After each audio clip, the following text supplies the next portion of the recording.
Get ready, WWE fans, the landscape has shifted. In this deep dive video, we break down every explosive update involving Roman Reigns, the Bloodline, and CM Punk that's shaking the WWE Universe. From shocking attacks to teased reunions, the road to Backlash and beyond has never been more unpredictable.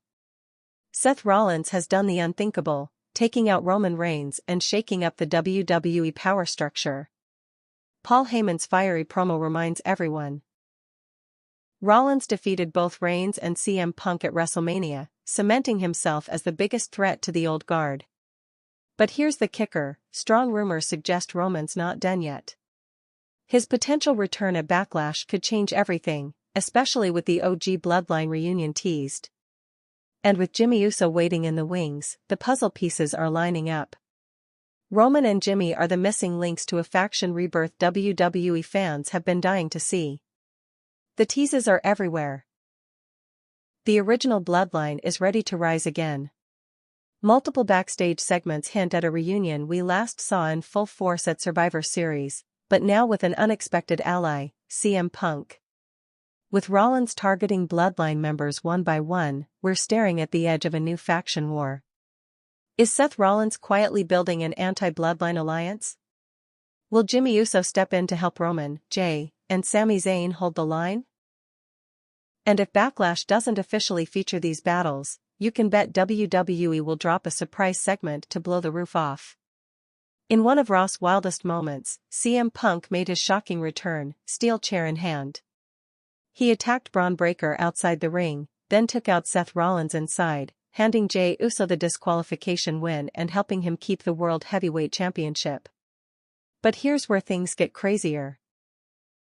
Punk, the ultimate anti-establishment rebel, is now aligned with the OG Bloodline? This unexpected twist could reshape WWE's entire power map.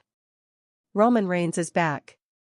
That sentence alone should have been enough to break the internet, and in many ways, it did. The moment his music hit at WWE Backlash 2025, the crowd's roar wasn't just loud, it was primal. It was the sound of shock meeting satisfaction. The tribal chief, long absent, had returned not as a surprise cameo, not in a backstage segment, but with fire in his eyes, intent in his steps, and war in his aura. Whether you love him or hate him, one thing is clear, everything just changed. But to understand why this return matters, why the ring shook without an earthquake, why Paul Heyman was on the verge of tears, and why Seth Rollins momentarily froze mid-ring, you need context. You need to understand what the WWE looked like before Roman Reigns walked back through that curtain, and what it will never be again. For over a decade, Roman Reigns stood at the top of the WWE food chain. Through boos, cheers, heel turns, alliances, betrayals, cancer diagnoses, and championship reigns that felt more like empires, he held the company on his back. But every emperor either dies or disappears, and after WrestleMania 41, Reigns did the latter. After suffering a shocking loss to Seth Rollins, who also toppled CM Punk in a double feature that rewrote the hierarchy, Reigns vanished. No promos. No cryptic tweets. Not even a shot of him walking backstage. Just silence. And in that silence, chaos grew. Rollins declared himself the new era. CM Punk returned to Raw wielding a steel chair and anti-authority rage. Jey Uso started walking alone again. Jimmy Uso flirted with rebellion, then vanished. The Bloodline, once tight as steel, fractured like glass. Even Paul Heyman seemed lost, a man without a Roman to serve. So fans asked the question WWE didn't want to answer, was the tribal chief gone for good? Backlash 2025 wasn't supposed to be Roman's night. All eyes were on the World Heavyweight Championship match between Seth Rollins and a surging challenger, the fallout from CM Punk's ambush on Raw, and a cryptic vignette that teased a Warrior's return without naming names. The rumor mill churned AJ Styles? Randy Orton? Solo Sikoa? No one said Reigns. Until he walked out. When his music hit, the camera didn't even cut to the stage right away. It lingered on Seth Rollins, who stopped mid-swing in the ring, his smile fading. The lights dimmed. The crowd rose. The announcers lost their minds. Then, there he was. Black hoodie. Taped fists. Unblinking stare.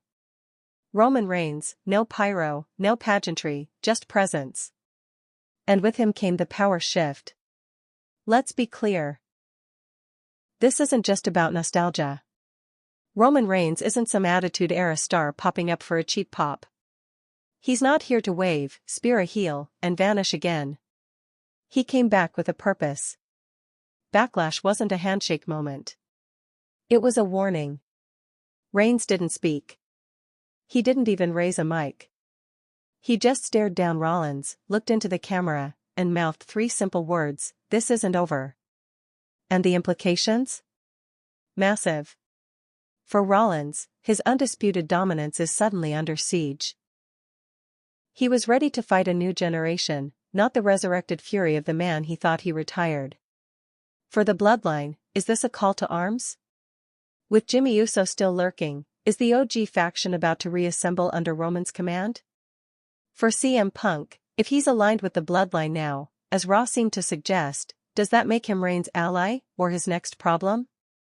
For WWE as a whole, we may be on the brink of a new faction war. Not just Bloodline versus everyone, but something deeper. Something personal. In hindsight, the clues were there. Subtle, but there. Paul Heyman's increasingly desperate promos. Jey Uso's mysterious "he's coming" comment on SmackDown. Even the final frame of the vignette before the main event, a shadowy figure with an unmistakable arm tattoo. But WWE didn't just want to announce Roman. They wanted to weaponize him. And they did. So what now? That's the question every WWE fan, every wrestler, every authority figure is asking this morning. What happens when the man who ruled for 1,316 days returns after losing everything? Does he rebuild the Bloodline? Does he burn it down and start anew? Does he want revenge on Rollins? Control of Punk? Loyalty from Jimmy? Redemption from Jey? Or does he want something bigger, to remind the world that no matter who holds the belt, he is still the main event? One thing is certain, WWE is no longer on stable ground. Roman Reigns is back. And the king doesn't share power. World Heavyweight Championship, Seth Rollins vs. Braun Breaker. The night opened with fire, and not just pyro. Seth Rollins defending his title against Braun Breaker wasn't just a test of stamina, it was a test of dominance. And for a while, it looked like the younger lion might eat the old guard alive. Breaker came in aggressive. No respect. No patience. Just raw power, gorilla presses, belly-to-belly throws, and a terrifying spear that nearly snapped Rollins in half at the 8-minute mark. The crowd buzzed. You could hear the shifting tide. But Seth Rollins isn't just a technician. He's a tactician. After dodging a second spear, he went after Breaker's knees, softening the base. A trio of super kicks staggered Breaker just enough for a curb stomp, but the challenger kicked out at 2. Then came the twist. As Breaker set up for a second spear, CM Punk's music hit. The crowd erupted. Punk walked halfway down the ramp, and that was enough. Breaker hesitated. Rollins capitalized. Curb stomp. 1, 2, 3. Result, Seth Rollins retains. Post-match, CM Punk enters the ring, stares down Rollins, then exits. Silent. Intense. No handshake. No attack. Just a storm brewing. Women's World Championship, Rhea Ripley vs. Roxanne Perez. This match told a different kind of story, power versus agility. Ripley, still the most dominant woman in WWE, faced Perez, the NXT standout many thought wasn't ready. And for the first 5 minutes, it looked like the doubters were right. Ripley ragdolled her around the ring. Brutal slams. Smirks to the crowd. Total control. But then came the resilience. Perez dodged a top rope superplex, landed a high-angle moonsault, and nearly scored a 3 count after a springboard DDT, For a second, the arena believed. Until Ripley flipped the script. A vicious headbutt stopped Perez mid-comeback. One riptide later, and the champ stood tall. Result, Rhea Ripley retains. Post-match, Ripley raised Perez's hand. And then clotheslined her to the mat. Message sent. United States Championship, Logan Paul vs. LA Knight. This was all ego and elbows. Logan Paul played the villain to perfection, walking out with a custom chain bearing his initials, mocking Knight's chants. Knight? He was all fists and fury from the bell. The match had strong pacing, Logan's high-flying arrogance versus Knight's grounded brawling. The turning point came when Logan attempted a top-rope frog splash, only to crash into knees. Knight hit the BFT, but Logan got his foot on the ropes. Then came the interference. Grayson Waller slid in, distracted the ref, and Logan hit Knight with brass knuckles, again, to steal the win. Result, Logan Paul retains. Post-match, Knight grabs the mic and says, "This ain't over, dummy." Massive pop. Tag team turmoil, DIY vs. Judgment Day vs. Alpha Academy vs. The Street Profits. This was chaos in motion. 4 teams. One fall to a finish.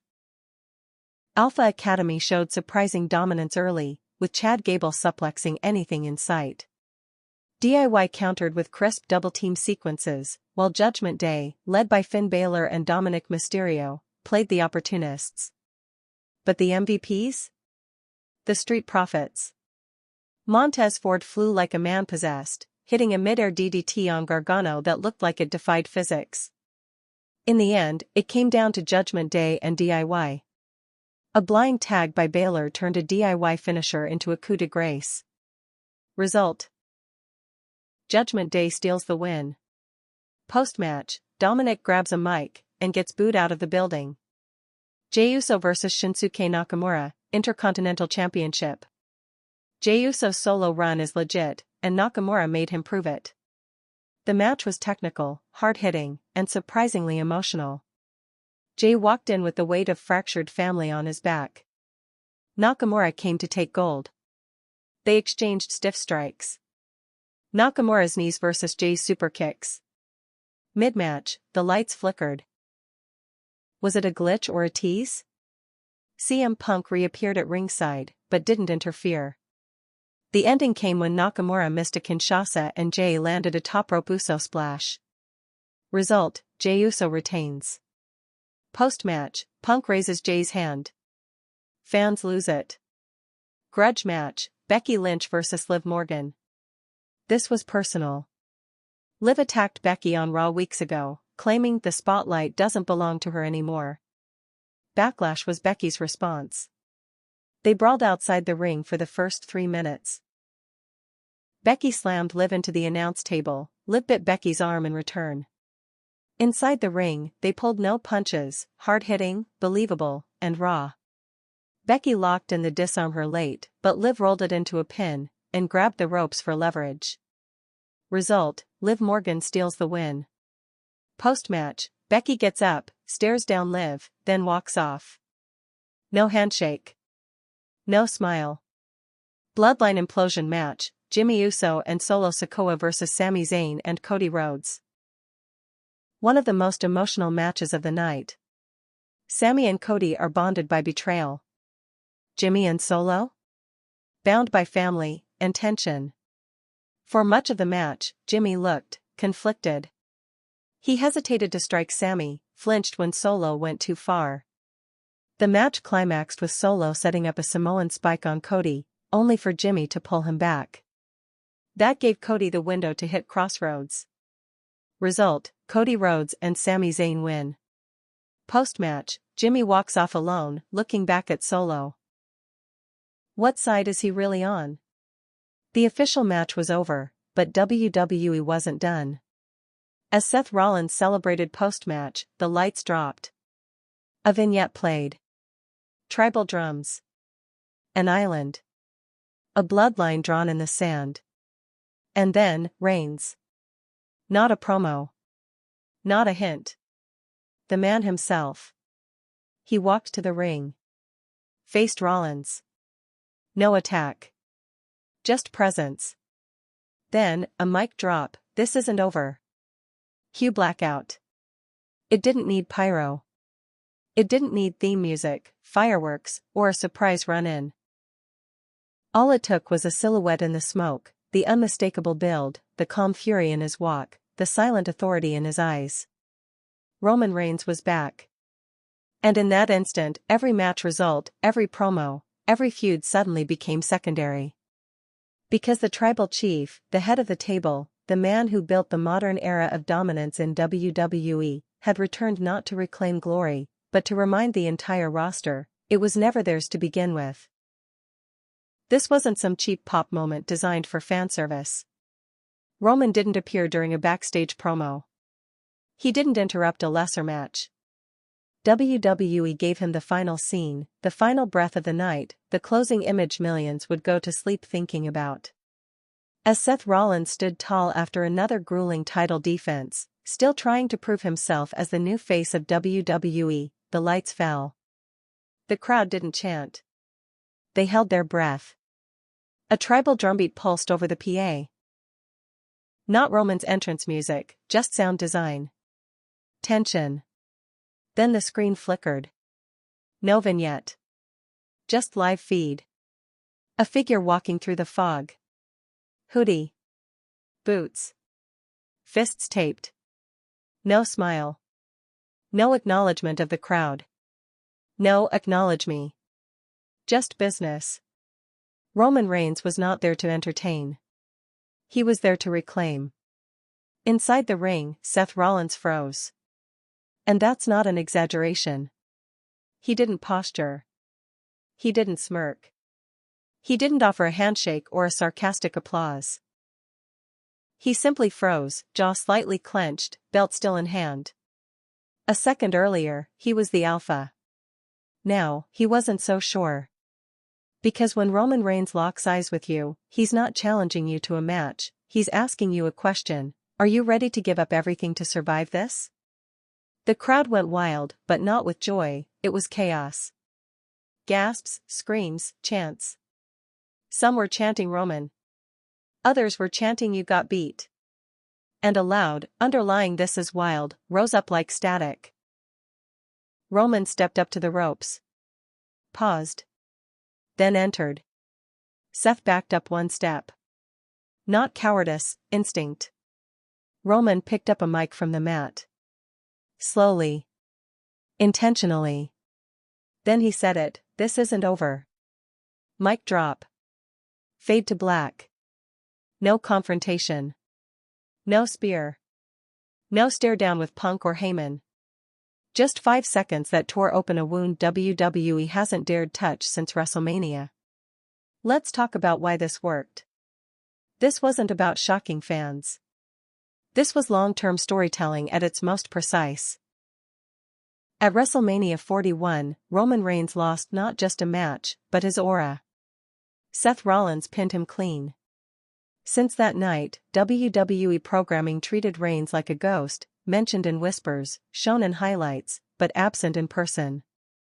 Paul Heyman became unmoored, teasing his return while visibly breaking. That was the setup.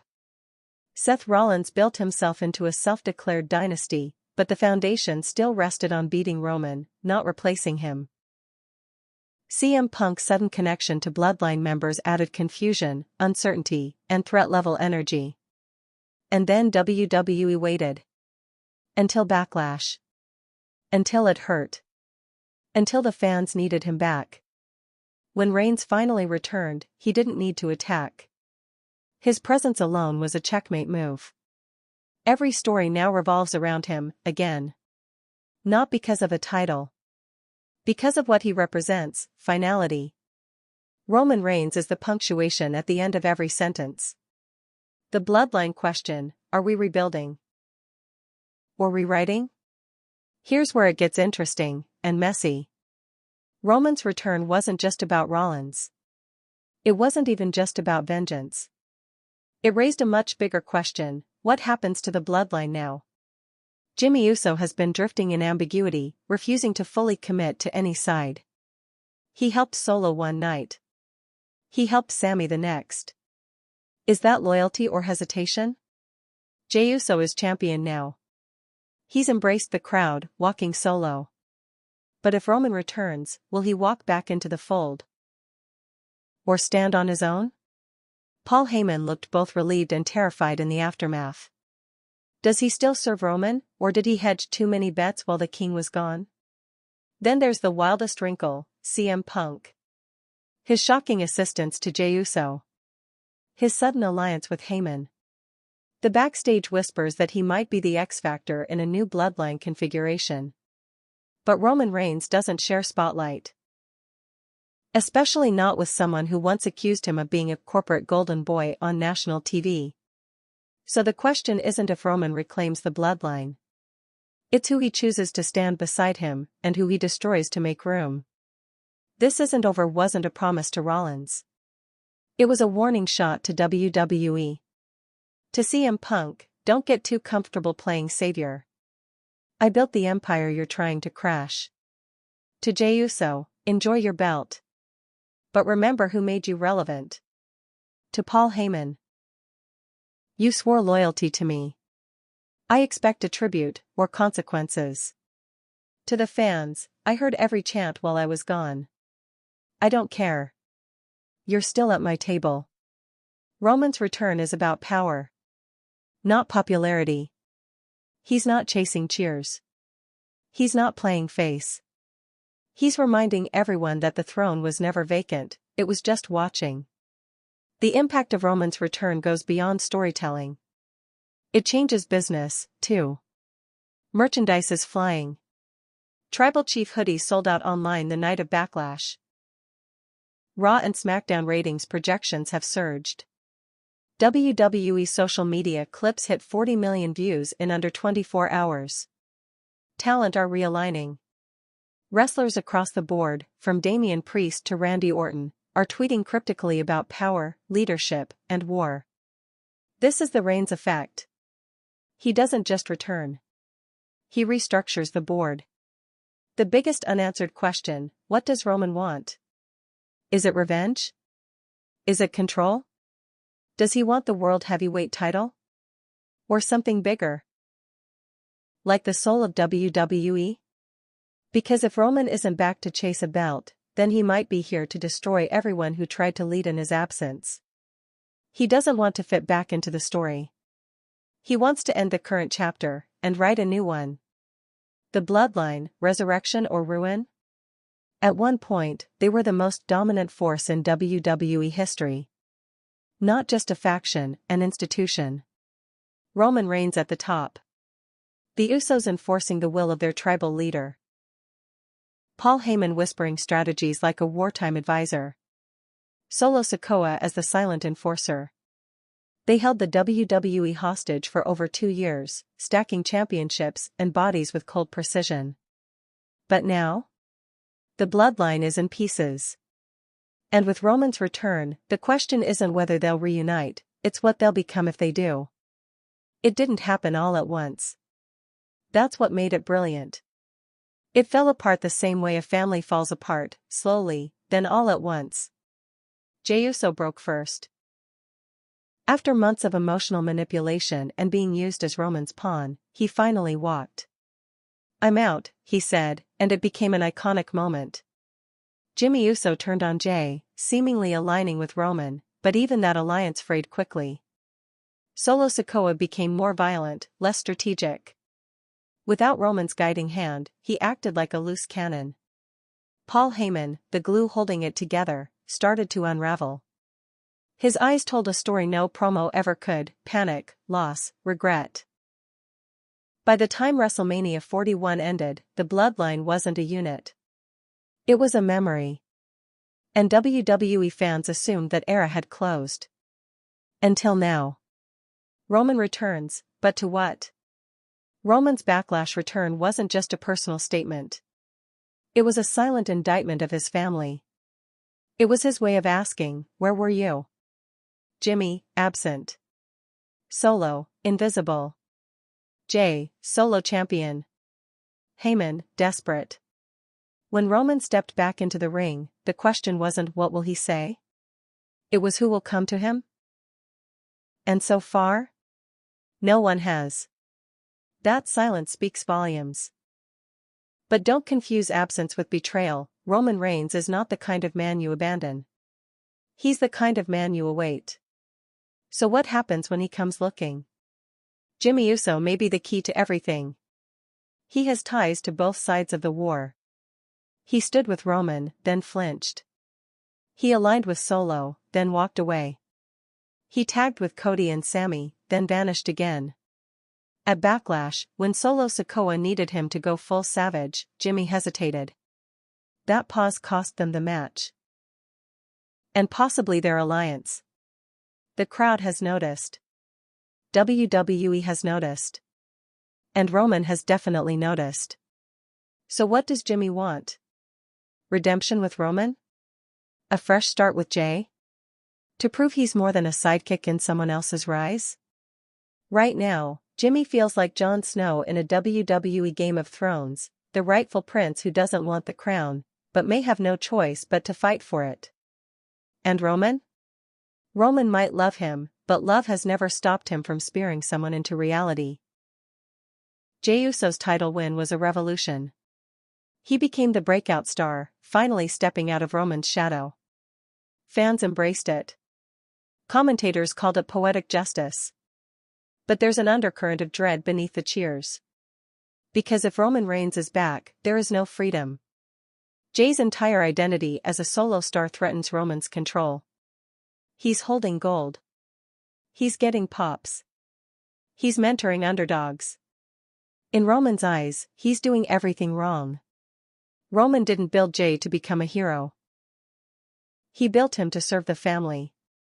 So when they finally stand face to face again, it won't be a reunion. It will be judgment. Solo Sikoa is the wild card.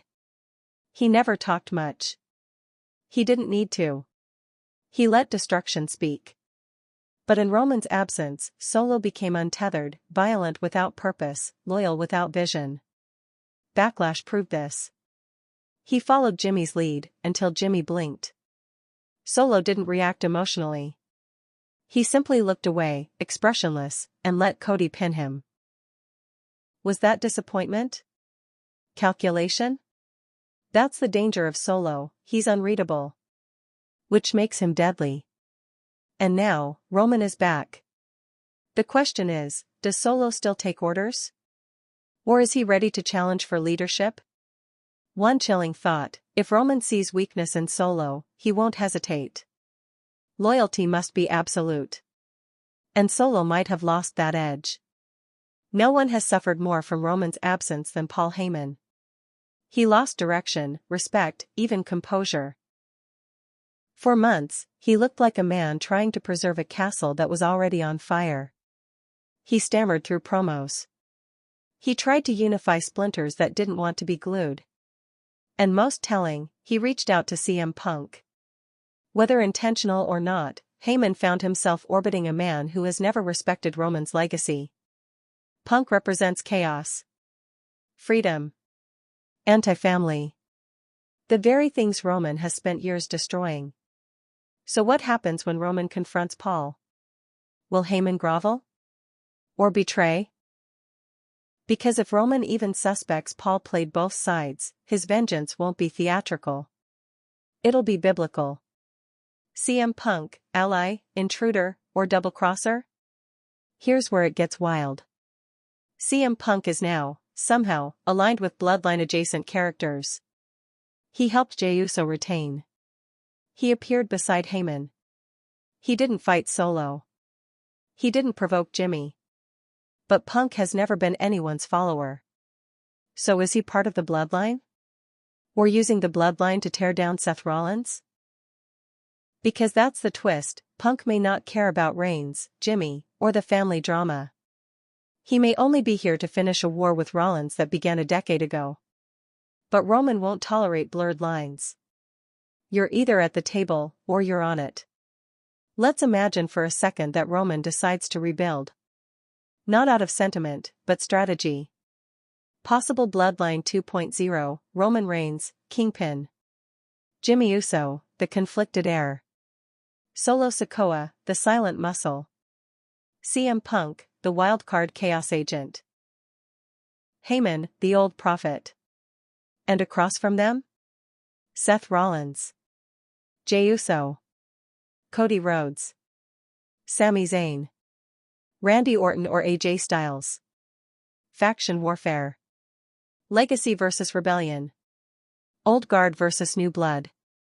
That's not just a storyline. That's a pay-per-view trilogy. Resurrection or ruin? So where do we land? Is the bloodline rebirthing into something stronger, meaner, more chaotic? Or is it destined for self-destruction, torn apart by pride and memory? Roman's return doesn't guarantee unity. It guarantees judgment. Every move he makes from this point forward will test the loyalty, identity, and legacy of the men who once followed him without question. And in WWE, when you hesitate, you get speared. Seth Rollins didn't just beat Roman Reigns at WrestleMania 41, he unmade him. In one night, Rollins did what no one else could, he ended the era of dominance that Roman Reigns built brick by brick. And he didn't stop there. He turned right around and defeated CM Punk in the same event. One by one, he shattered the figureheads of old WWE, tossed their pieces to the crowd, and declared himself king of the ashes. But now? The shadows are creeping back in. Punk's not gone. Roman's returned. The empire he burned is smoldering, but the flames didn't kill everyone. And Rollins knows it. WrestleMania 41 wasn't just a match, it was a power transfer. Rollins walked in with swagger, but fans still doubted him. Roman was the mountain, the monument. Punk was the firebrand. Seth? He was the guy in the middle. The guy who should win, but probably wouldn't. Until he did. Twice. He didn't just win, he did it clean. That's crucial. Because for years, Rollins was the guy who needed shortcuts, chairs, distractions, backup. But at Mania, he needed none of that. He out-wrestled Punk. He outlasted Roman. And with both of them down, he took the mic and said the words that sealed his character's new evolution: the vision is dead. The revolution is dead. This is rainfall. That wasn't just a bar, that was a line drawn in the sand. To understand the current Seth Rollins, you need to understand who he used to be, the Shield's architect, a strategist who stabbed his brothers in the back for power. The authorities' chosen one, a titleholder propped up by management, not merit. The Messiah, a delusional prophet who thought pain was purpose. The visionary, a flashy, chaotic face who danced on the edge of madness and brilliance. And now? Now he's a general. He stripped the gimmicks, toned down the theatrics, just a bit, and leaned into what fans always knew he had, the talent to lead. But leadership in WWE is volatile. Every crown comes with a bullseye. And Seth's head might as well be glowing in red neon. Seth Rollins didn't just beat the legends, he buried their narratives. He told the truth fans didn't want to hear, that Roman Reigns stayed dominant by ducking challengers and protecting power. That CM Punk's return wasn't salvation. It was self-serving ego masked as rebellion. That WWE doesn't need to go backward to move forward. It's bold. It's true. And it made him public enemy number one. Roman took it personally. Punk took it emotionally. The fans are split. But Rollins is used to being alone. And right now, that's both his strength and his weakness. CM Punk's return should have been the end of the story. A steel chair here. A shock pop there. Maybe a feud and a goodbye. Instead, it's become a new chapter. And one Rollins didn't ask for. After Backlash, Punk didn't just attack Breakker. He stared down Rollins. No words. No smile. Just a quiet promise, I'm not finished. Rollins has history with Punk, messy history. Pipe bombs. Real-life bitterness. Internet shoot interviews. A feud that's part kayfabe, part reality, all toxic. And that's dangerous. Because Punk isn't a predictable rival. He's not after gold. He's after vindication. And that's the kind of fuel that leads to broken necks and shattered storylines. So Seth has a choice: address Punk directly, and risk giving him momentum. Or pretend he doesn't matter, and risk being blindsided again. There is no safe option. If Punk is chaos, Roman Reigns is the storm. Rollins beat him at WrestleMania, yes. But Roman didn't tap. He didn't submit. He passed out from exhaustion, a technical loss, but not a psychological one. And now he's back. And here's the scary part. Roman didn't challenge for the title. He didn't even touch Seth. He just stared. Because Roman doesn't just want revenge, he wants the illusion that WrestleMania never happened. He wants to erase Rollins' win, not avenge it. He wants the story rewritten with him still as champion, still as tribal chief, still as the face of WWE. And if that means burning Seth's era to the ground, so be it. Rollins the leader, or Rollins the last man standing? Despite his power, Seth Rollins isn't backed by a faction. Not really. Cody Rhodes is friendly, but he's chasing his own story. Sami Zayn has his own wars. Jey Uso? History there is too complicated. That leaves Rollins with no family. No team. And that's what makes his reign so impressive, and so precarious. Because now he's surrounded. Punk, the rebel. Roman, the returning king. The bloodline, potentially reforged. The Judgment Day, lurking. Logan Paul, with a title and influence. LA Knight, with fan support. Every show he walks into is a trap. And every match he takes is a test of resilience, not just skill. But Seth thrives on pressure. He's the only one who doesn't flinch. He's the man who welcomes chaos, because he's lived in it longer than anyone else. What comes next, the Seth Rollins era or the final resistance? Backlash might have been Rollins' last clean victory for a while. Not because he'll lose, but because now, everyone wants a piece of him. There's no more clean exits. No more quiet wins. From here on, it's war. We're likely heading toward a triple threat collision course: Seth Rollins vs CM Punk vs Roman Reigns, a match that could headline any premium event. But deeper than the booking, the story is existential. Can Seth Rollins prove he's not just the guy who dethroned legends, but the guy who leads without them? Can he stand as a symbol of WWE's future while being hunted by its past? This isn't about belts anymore. This is about identity. Authority. Leadership. And in WWE, that only lasts as long as your spine holds up.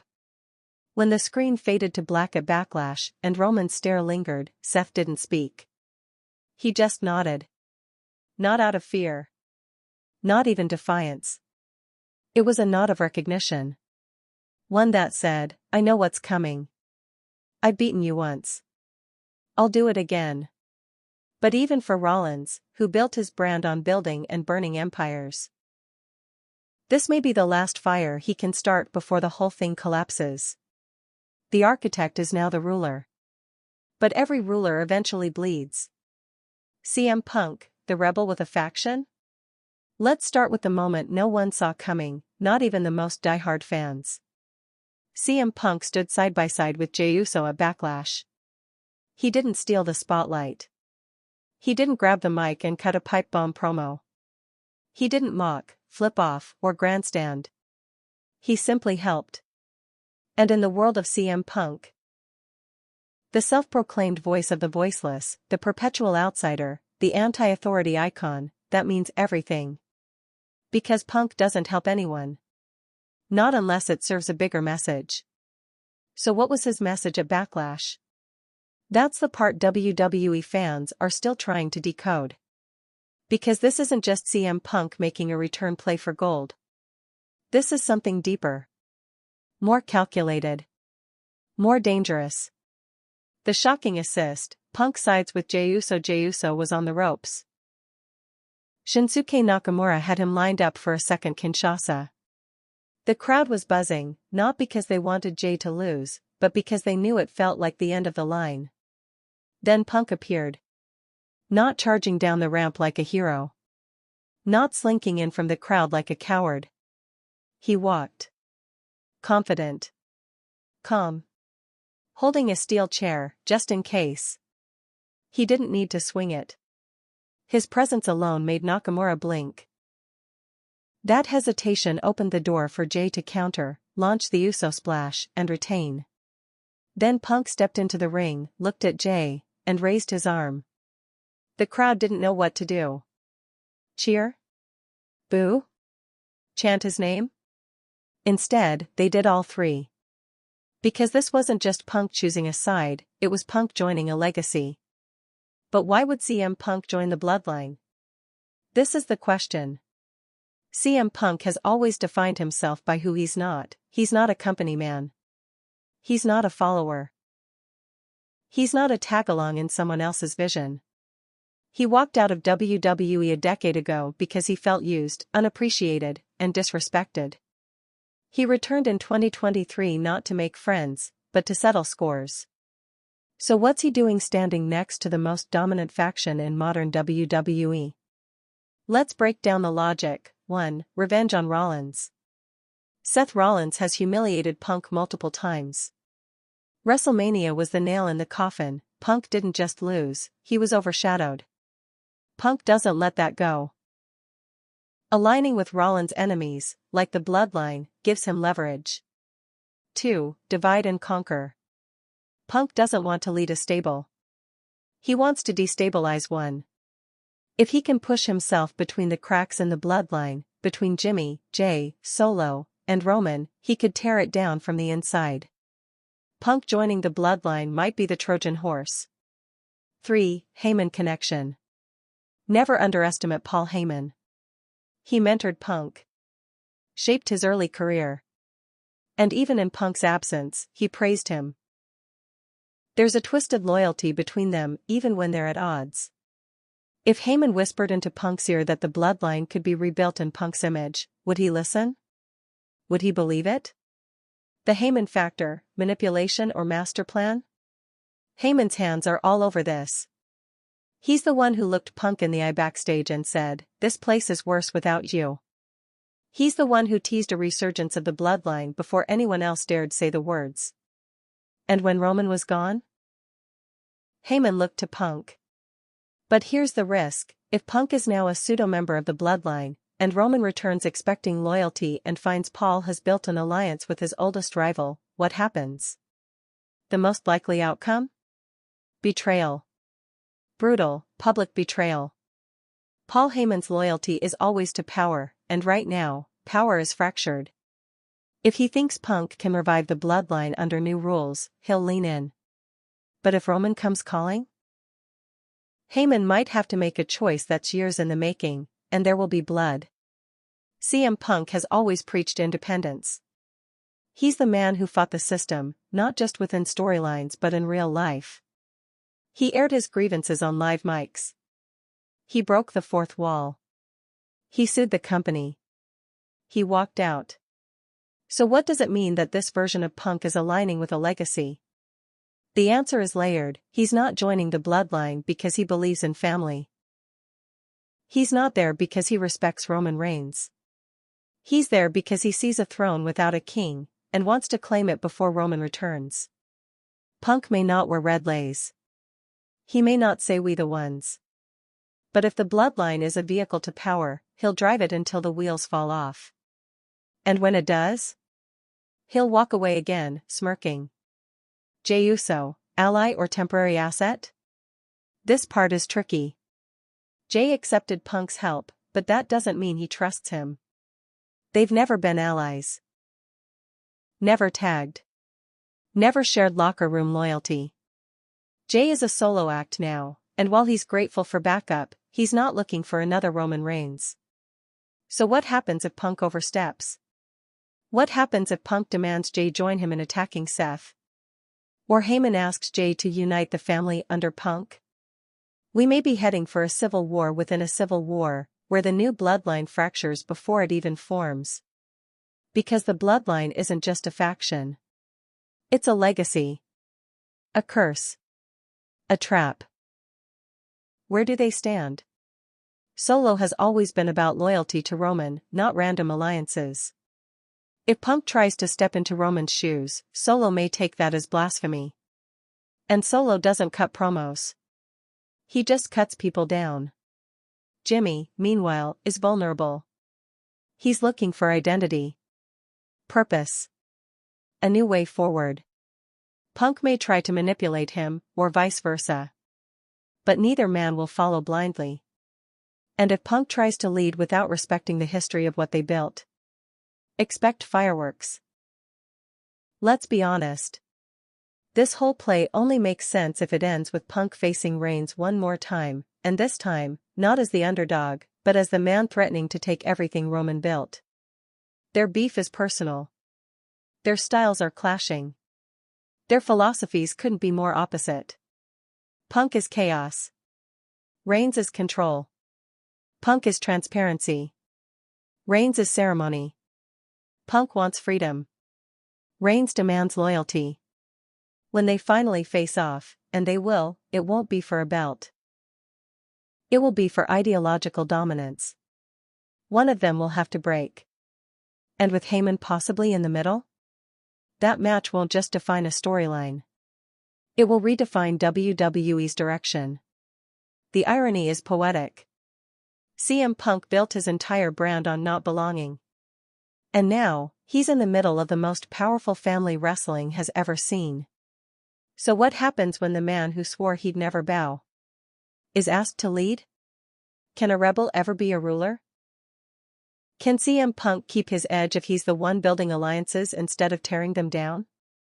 Or will the bloodline infect him like it did the rest, turning icons into shadows, and loyalty into leverage? We're about to find out. And the WWE Universe is watching every step. The crowd in Lyon, France hadn't caught its breath from the final moment of Backlash when reports started flooding online. Social media melted down. Journalists rushed to get backstage intel. Production staff were allegedly scrambling. Something wasn't just scripted. Something had genuinely shaken the WWE system. And at the heart of it? Roman Reigns. CM Punk. Seth Rollins. Paul Heyman. The bloodline. Again. But this wasn't just a storyline boiling over. According to insiders and leaked whispers, Backlash 2025 wasn't only a creative twist, it was a power struggle. One happening in the ring, in guerrilla position, and in the backrooms where titles are decided and futures are planned. So let's dig into what's really happening behind the camera, and how the WWE Universe is reacting to every seismic move. WWE has always operated like a monarchy behind the scenes. Power isn't just about booking, it's about presence. And when Roman Reigns walked back into the building at Backlash, even before his music hit, the tone changed.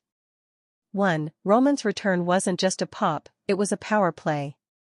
Several backstage reports suggest Reigns' return was kept under tight wraps. Known only to a handful of key figures, including Paul Levesque, Triple H, Bruce Pritchard, and Heyman himself.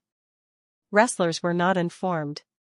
Even production crew were allegedly told it was just a closing tease, not a full on-screen appearance.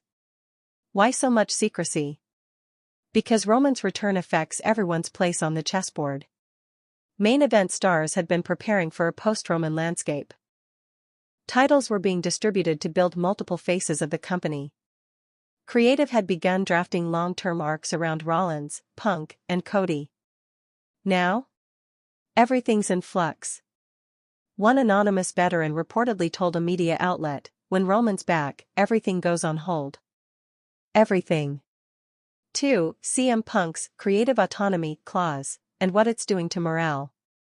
Another hot point is CM Punk's reported creative leeway. It's no secret that when Punk returned in late 2023, he negotiated not only for money, but influence. He's said to have input into his feuds, match finishes, and promo structure.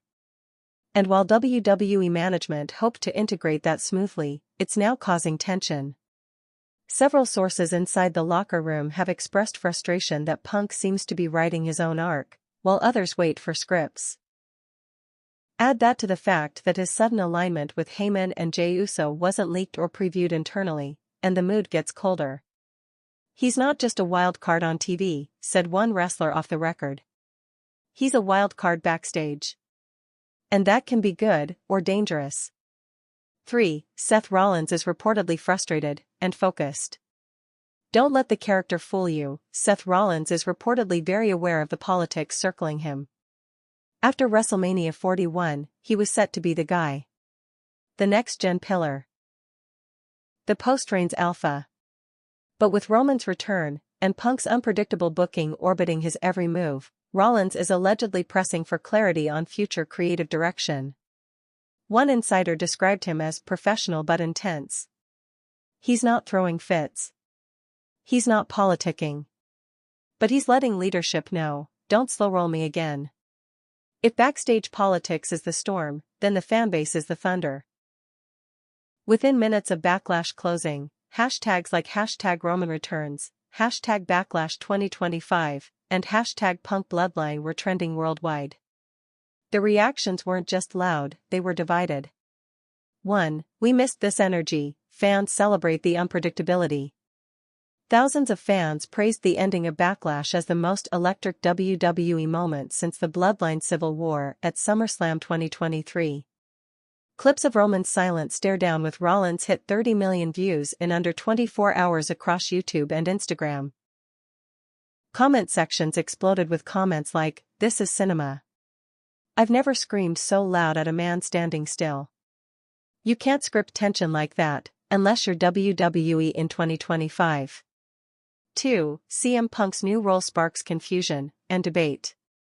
Punk's fans are ride or die. But even they weren't sure how to feel about him raising Jey Uso's arm in solidarity. Wait, is Punk Bloodline now? He's a mole. Watch. The most anti-authority guy just joined the most power-hungry group? I need therapy. The confusion is part of the appeal. Nobody knows Punk's angle, which means fans are tuning in just to get a hint. 3. Let Jey cook. The underdog is now a focal point. Jey Uso, long the emotional core of the Bloodline saga, is now champion and a central figure in a feud not even he fully understands. Fans love it. Jey is Roman's conscience. Punk is his chaos. Rollins is his threat. Jey is the only one playing all three sides. For once, the company has successfully made a non-title holder feel like the main character, because Jey's choices might dictate where every feud goes from here. WWE stars took to Twitter/X in character, but some tweets blurred the lines. Sami Zayn, when men start acting like kings again, the people need rebels. Randy Orton, all these wars and not one real killer in the ring yet. Maybe it's time I stretch my legs. Solo Sikoa, Logan Paul, main event guys fighting for thrones. Meanwhile, I'm holding a real title. The blending of on-screen tension with off-screen commentary is turning WWE into a full-spectrum narrative, bleeding into platforms fans live on. The stage isn't just being set for matches. It's being set for movements. The bloodline might be fracturing or expanding. Punk might be infiltrating or instigating. Seth might be defending or ascending. But WWE now has a credible long-term angle. Fan engagement at fever pitch. Characters who aren't just feuding. They're evolving. And that's the real takeaway from Backlash. This isn't just about titles. It's about the future. What's next for WWE?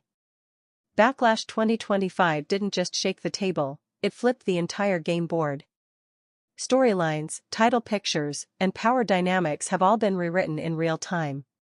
Characters who were once locked into a clear trajectory have now been rerouted by a single, unavoidable force. Roman Reigns is back.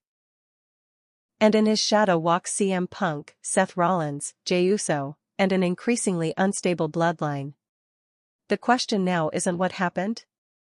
It's, where is WWE going, and who's really in control of the ride? The return of Roman, what's his endgame? Let's start with the biggest mystery. Roman Reigns returned, stared down Rollins, and said 3 words, "This isn't over." But he didn't specify what this meant. So let's break down the possibilities. Is he coming for the title? It would make sense. Roman was never pinned clean until WrestleMania 41. The World Heavyweight Championship is held by the man who dethroned him. There's history, ego, and purpose wrapped into that belt. If Roman wants the gold, he has a direct path, a challenge at Money in the Bank. Or a grand collision set for SummerSlam 2025. Either way, WWE can easily frame this as a final boss-level rematch. But here's the twist, Reigns didn't even mention the title. Which raises another possibility. B. Is he rebuilding the bloodline for war? If Roman isn't coming back for a belt, then he's coming back to reclaim his kingdom. The original bloodline is fractured. Jay is out. Jimmy is conflicted. Solo is directionless. And Heyman? He might already be plotting with CM Punk. Reigns might not want gold, he might want loyalty. And anyone who doesn't offer it? He'll take it by force. Rollins is still holding the World Heavyweight Championship, but now he's surrounded by enemies. Roman Reigns, back for redemption. CM Punk, still obsessed with vengeance. Jey Uso, gaining momentum as a single star. Logan Paul, bragging from the sidelines. Even Randy Orton, who's been teasing a return to main event status. What makes Seth's situation so compelling is that he has no army. No faction. No alliances. Just himself, and a title that's becoming more of a target by the day. If WWE leans into this, Rollins could become WWE's modern-day John Wick. Fighting off waves of enemies with nothing but resilience and ring IQ. But even the best fall eventually. CM Punk, what is he really after? At this point, CM Punk is the most unpredictable factor in WWE. He's technically not chasing a title. He's helping Jay. He's aligning with Heyman. He's targeting Rollins, but not officially. Which suggests one thing, Punk is biding his time. Look for WWE to tease a slow burn storyline where Punk begins testing his influence in the bloodline. He's given increasing trust by Jay or Heyman. Then at the perfect moment, he betrays everyone. This would set up Punk vs Roman at Survivor Series, a match that writes itself, the Rebel vs the Empire. The bloodline, rebirth or implosion? WWE has 2 major directions they can take with the bloodline after Backlash. Option 1, bloodline rebirth. Roman returns to unify the group. Jay is tempted to rejoin. Jimmy is forgiven. Solo becomes the right hand again. Heyman orchestrates the whole thing. This version of the bloodline would operate like a mafia, more covert, less dominant in title scenes, more dangerous in backstage attacks and ambushes. Perfect for a long-term slow-burn feud. Option 2, bloodline implodes, publicly. Roman returns expecting loyalty. He finds rebellion. Jay rejects him. Solo resists. Jimmy is torn. Punk fans the flames. The bloodline fractures in front of the crowd, with Roman attacking his own family piece by piece until only he remains. This path is emotionally heavy, ideal for SummerSlam or WrestleMania 42 build-up. WWE has several major events lined up where these arcs will likely unfold. Money in the Bank, June 2025. A perfect spot to elevate mid-carders into the title scene. Expect Rollins to defend against a surprise challenger, maybe AJ Styles, Finn Balor, or even Gunther. Punk or Roman could cost someone the match or claim control over the briefcase holder. SummerSlam, August 2025. Roman Reigns vs Seth Rollins 2? CM Punk vs Jey Uso? Jimmy vs Solo in a family implosion match? All are possible, and all would sell out instantly. 3. Survivor Series, November 2025, the ideal spot for Bloodline vs. anti-Bloodline faction warfare. Rollins, Jay, Cody, and Orton vs. Roman, Punk, Solo, and Jimmy. Survivor Series goes back to faction roots, and the payoff could be nuclear. While most focus is on Roman and company, don't sleep on the women's roster. Rhea Ripley remains dominant, but cracks are forming. Liv Morgan is gaining traction with a new ruthless streak. Becky Lynch is out for revenge.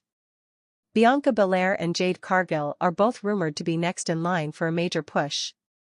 Rumblings of a new women's faction led by Bayley could change the landscape again. WWE has been planting seeds for a collision course between power and pride, and the women's division could quietly steal the spotlight by late 2025. Long-term trajectories: who could rise next? WWE has options, and a deep bench. Watch out for Carmelo Hayes, white-hot in NXT and rumored to debut soon. Gunther, still a monster. If not world champ by 2026, something's wrong. LA Knight, still massively over. WWE could use him as a rogue element in the Bloodline war. Braun Breaker, nearly dethroned Rollins. Still a future megastar. Grayson Waller, the perfect pest heel who could easily steal MITB and cash in on chaos. There are moments in WWE history that feel like pivot points. Austin vs. McMahon in 1998. Cena's rise in 2005. The summer of Punk in 2011.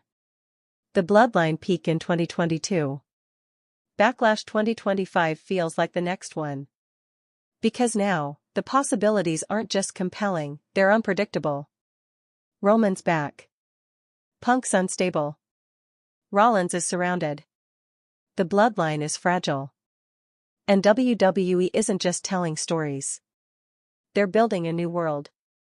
Backlash 2025 didn't answer the big questions. It asked better ones. And in pro wrestling, in storytelling, in momentum, in business, that's always the goal. You don't just satisfy an audience. You make them need the next chapter.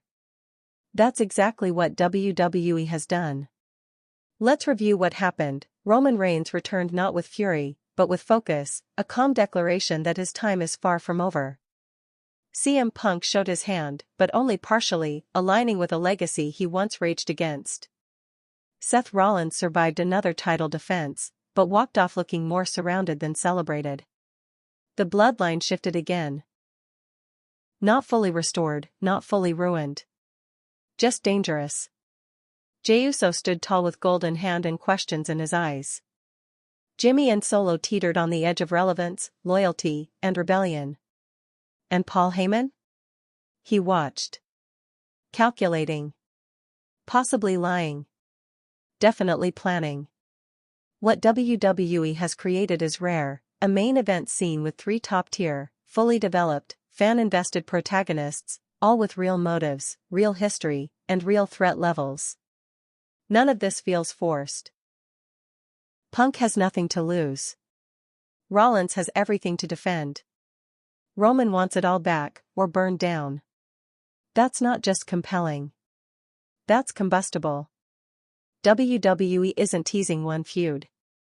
They've laid the groundwork for a full-on ideological war: control, Reigns, freedom, Punk, balance, Rollins, and the roster is being pulled in every direction, some willingly, some not.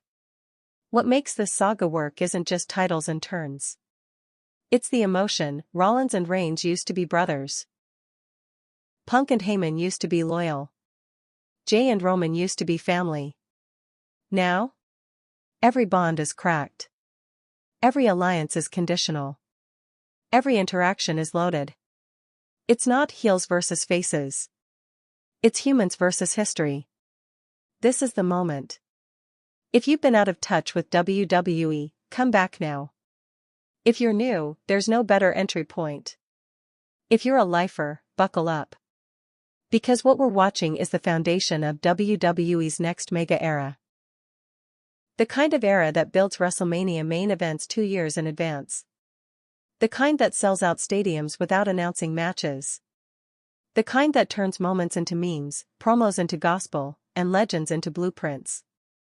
And it all started, again, with Backlash 2025. Picture it, Rollins clutching his title, jaw tight. Punk in the shadows, smirking. Roman, silent at the entrance ramp, arms folded. Each believes they're the future.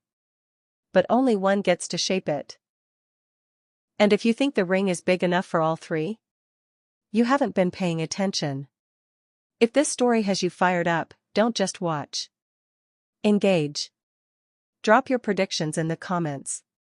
Choose your side, hashtag Team Punk, hashtag Rollins Era, or hashtag Tribal Chief is back. Like, subscribe, and share this breakdown with every wrestling fan who needs to know what really went down at Backlash.